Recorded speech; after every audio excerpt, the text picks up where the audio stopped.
வெண்பருத்தி நூலெடுத்து வாய் வெடிச்ச பூவெடுத்து நான் அணிஞ்சிட தொடுத்து வச்ச நடினமான மாலை இது.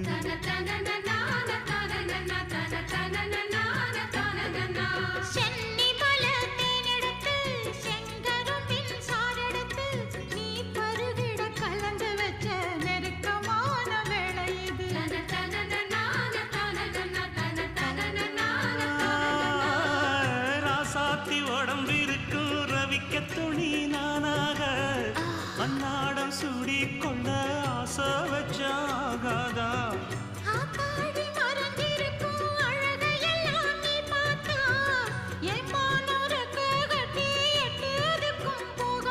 அடிச்சி சக்கரையே எட்டி நீயும் நிக்கிறியே நான் ஏங்கி ஏங்கி பார்க்கிற போறாமி